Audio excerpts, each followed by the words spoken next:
Welcome to 2084. Hi, we're Blooper Team, and today we want to walk you through the cyberpunk dystopian world of our new game, Observer.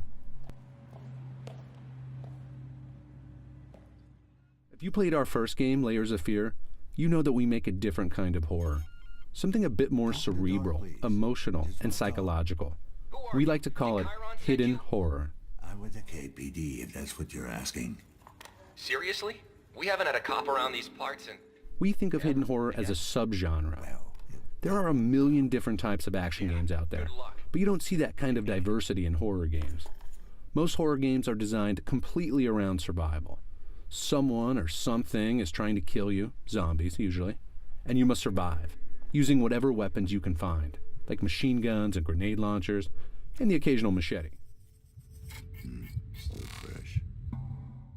A few people who played Layers of Fear went into the experience expecting survival horror, and were naturally disappointed in our lack of machetes and missile launchers. So let's clear up that confusion right now. What is hidden horror? We define it using two main ideas. The first is the subject. What is this game about? The axis on which the whole story and gameplay revolves. In Layers of Fear, the subject dealt with the edge of sanity. That cliff where sanity ends and insanity begins, and then jumping right over. In Observer, the subject is the boundaries of our own humanity. Where does our humanity begin, and where does it end? The proverbial fight between man and the machines we create. The deepening reliance on technology in our everyday lives. How that technology can be used as a tool, but also as a weapon. Don't be afraid. After the subject, the second element of hidden horror is catharsis. We want to scare you in such a way that you are going to feel a release. We want to draw out the horror that hides within you. The horror that hides within us all. We'll help you to confront those fears, look them straight in the eye, and let them go. Damn it, still no connection. Listen. One of the fans of Layers of Fear put it best. So that's what it feels like to be I insane. can get whoever's responsible for this if you help me find him. So what does it feel like to be an observer? Observers are neural detectives. They have the authority to hack people's minds and relive their memories as a way to solve crimes. The device on Dan's wrist is the DR3AT, or as it's known to observers, the Dream Eater. The Dream Eater is what allows Dan to hack into people.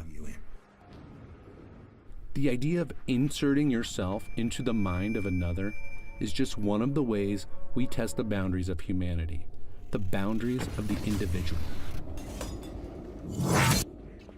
If someone is inside your head, are you in fact you anymore?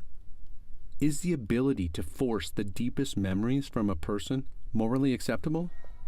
One could argue it's a new form of psychological rape. That's certainly how the Class C citizens of Krakow feel here in the year 2084. They are scared to death of observers and refer to them as leeches.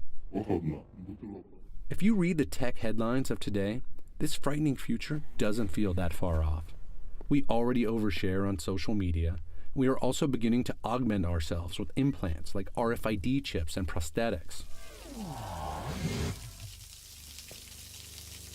Has technology changed you?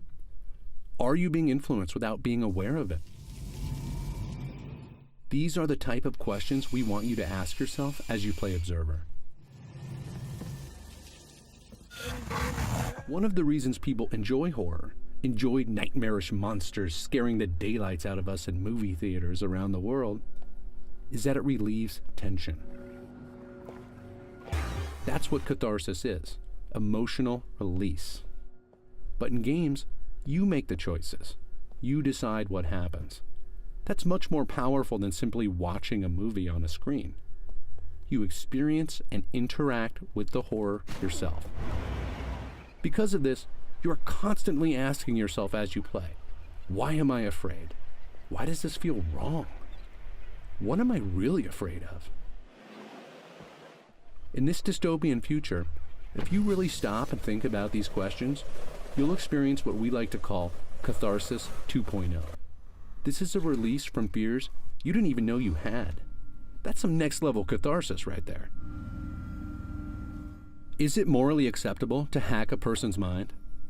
Even if the person gives their consent, the observer will have complete access to that person's entire memory.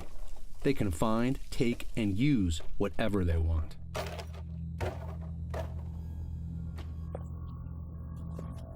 These memories are a private part of this man's life.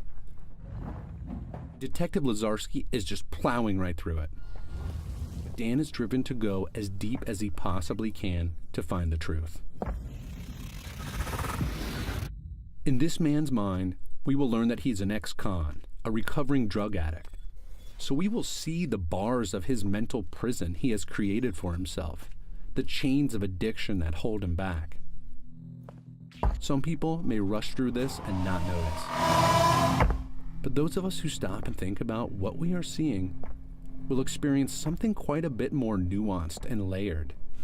Everything is a symbol. Everything has meaning. The question is, what does it mean to you? At its heart, Observer is a mystery, and you will no doubt have a lot of questions building up as you play. These are your questions.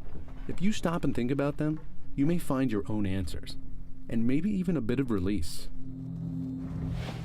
That's the kind of horror we want to make at Blooper Team. That's hidden horror. Thanks for watching. We'll have a lot more Observer to share with you soon, and we can't wait for you to play Observer for yourself when it releases later this year. Until then, ask yourself, what would you do if your fears were hacked?